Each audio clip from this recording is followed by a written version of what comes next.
Hi. Everybody, the movie begins in Afghanistan. A sapper patrol is on its way to repair a stranded convoy. The combat engineer steps out of the vehicle and yells, asking which moron is responsible for the clusterfuck that ruined his day. The squad leader steps forward and admits it was him. It quickly becomes clear that the two are actually brothers. Then he teaches his little brother about the laws of science, specifically thermodynamics, saying that energy can't be created or destroyed, so it has to go somewhere. By filling the convoy trucks with stop leak, they essentially block the vents, causing heat to build up until the radiator blew. Then he jokingly tells his brother he knew it had to be his bright idea to pour stop leak into the truck. His brother sighs, admitting this isn't what he really wants to be doing.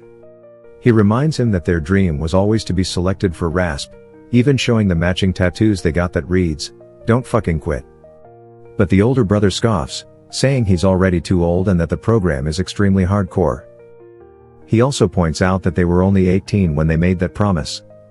Still, his brother tells him to imagine the feeling of earning their own Ranger scrolls and the pride that comes with being a Ranger. Eventually he manages to convince his brother, but moments later, the Taliban suddenly attack the convoys. In the brutal firefight that follows, almost all the soldiers are killed. With his knee badly injured, he drags himself toward his brother. 2 years later, he is now on a bus heading to the Army Ranger Selection Base in Colorado. The cadre instruct the candidates to head to the induction hall and turn over all their personal belongings. From this point on, they're told they no longer have names, only numbers. One of the sergeants notices that a candidate is a technical sergeant in the Air Force and tells him he will be assigned as a team leader. The candidate acknowledges this and is given the number 7. In another line, a sergeant reviews his application and notices that because of a previous leg injury, he had been denied 4 times before finally meeting the age cutoff. The sergeant informs him that as a patrol leader, he'll be expected to lead the team, but he turns down the offer. He is assigned number 81. Only those who reach the final stage will face the 24-hour death march, a grueling mission completed by crossing that finish line, after which they can earn the coveted Ranger Scroll. With that, the program officially begins. During the first week, several candidates are eliminated. The next 3 weeks are filled with brutal obstacle courses and exhausting drills, and anyone who fails to meet the standards is immediately cut from the program. By week 6, the candidates go through rope climbing, breaching drills, and rifle training. Many of them fail and are eliminated from the program. One night, 81 is haunted by a nightmare. He wakes up suddenly just as the sergeant storms in and orders everyone to get up, announcing that the final week has begun. During the next challenge, the candidates must walk underwater in the pool while carrying weights. Many of them surface early.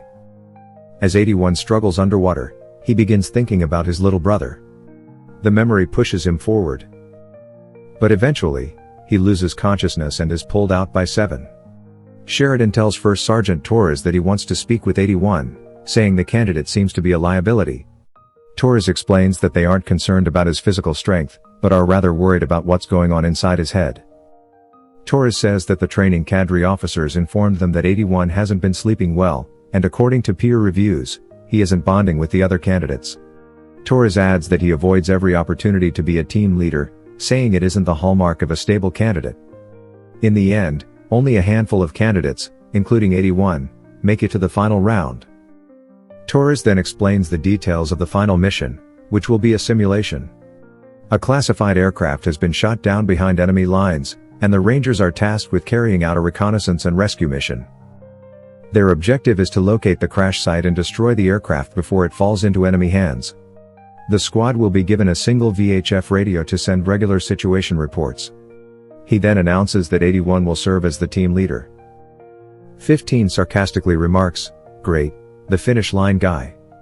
Torres reminds them that they have 24 hours to rescue the pilot, return to base, and cross the finish line. If they fail or get captured during a cadre ambush, the mission will be considered a failure. Sheridan adds that if they successfully cross the finish line, they will earn their Ranger Scrolls. The Death March mission officially begins. The Blackhawks drop the team deep into the Rocky Mountains. After landing, the team regroups and heads into the forest. 57 studies the map and tells the others that their target location is about 20 clicks west.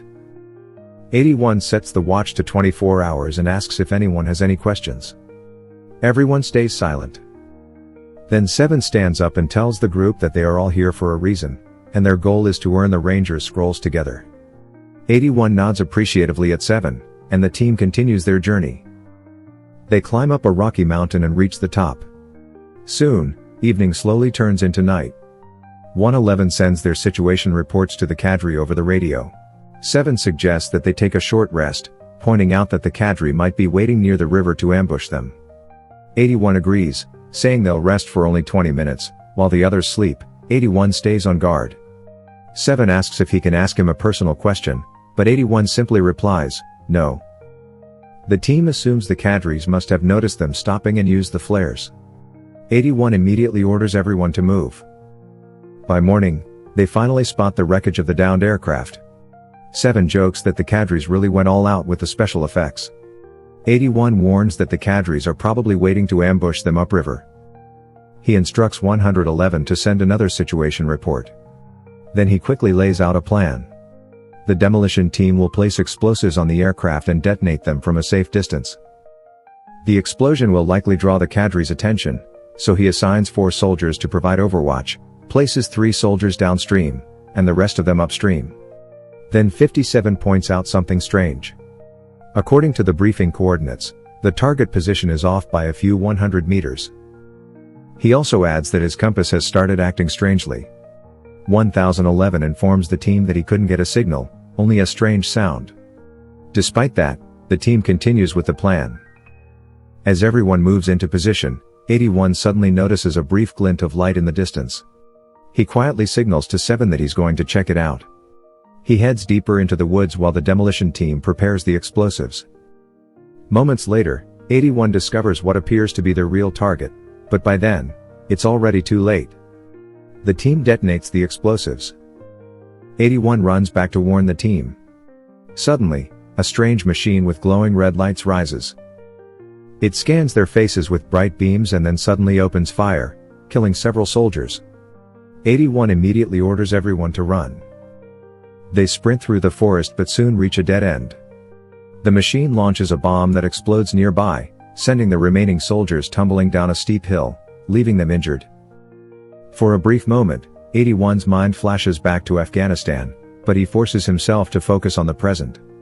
He rushes to help 57, who has been impaled on a tree branch.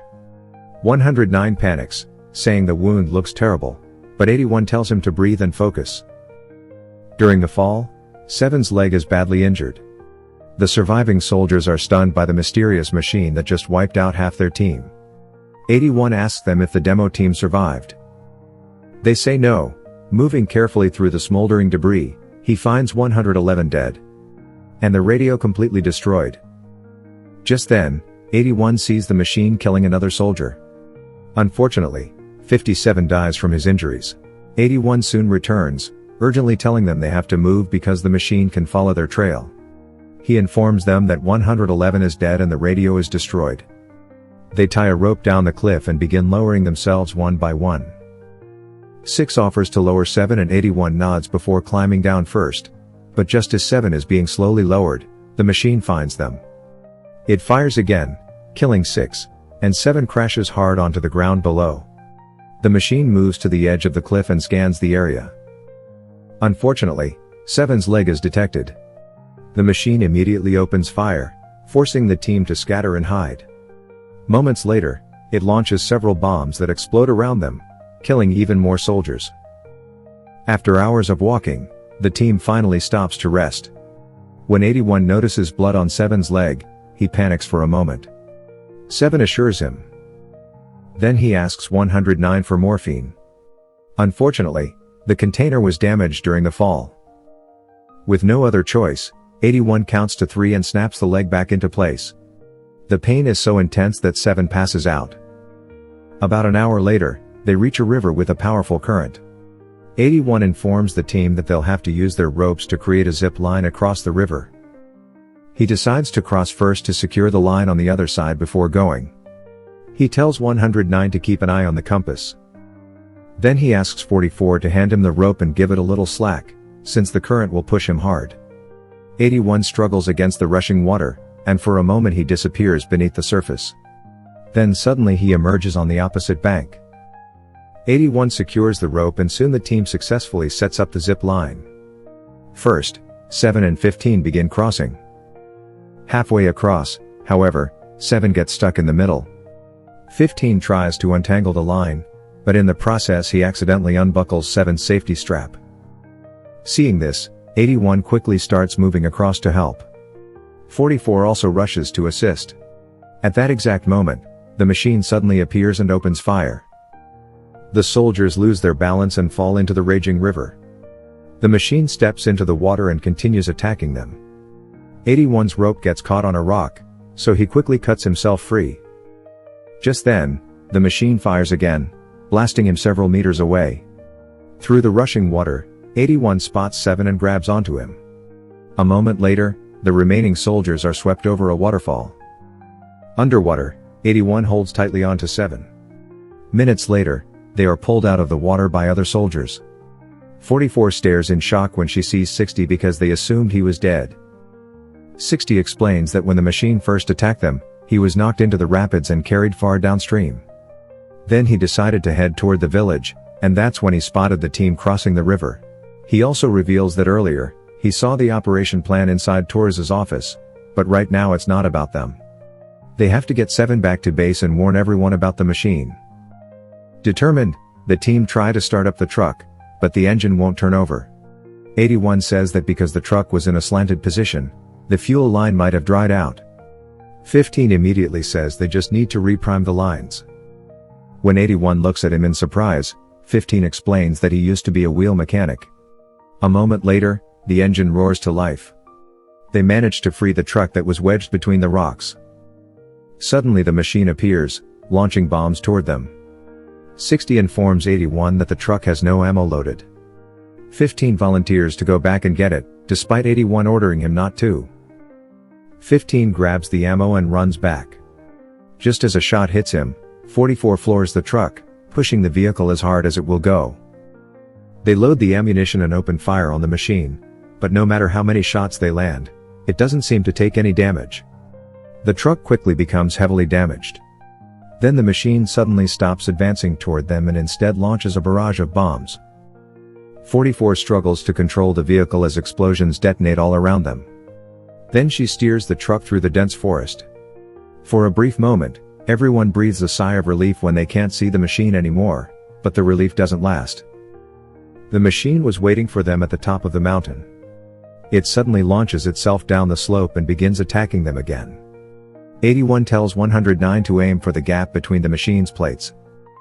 109 tries to get a clear shot, but in the process, he loses his arm. The machine proves to be far too powerful. During the chaos, 81 also loses 7. Desperate, he grabs a gun and fires at the rocks, triggering a small rock slide that crashes onto the machine. He shouts for 44 to stop the truck, but when he looks over, he realizes she's already dead. Moments later, the truck crashes and explodes. Sometime later, 81 regains consciousness and slowly makes his way across the rough terrain, passing the bodies of his fallen teammates. When he reaches the rocks, he notices the machine is missing its other half, and then he spots that half in the distance communicating with something in outer space. A few feet away, he spots 7, still alive. The machine begins moving toward them, so 81 drags 7 to a safer spot. At that moment, the rain begins to pour, making the climb even harder. Exhausted and overwhelmed, 81 screams in pain and frustration, then his watch beeps. The 24 hours for completing the mission have officially run out. He breaks down and cries. 81 climbs down into the quarry and enters the building. Inside, he gathers some explosives. Then he finds the controls for a massive stone crusher and switches it on. Meanwhile, the machine reaches 7.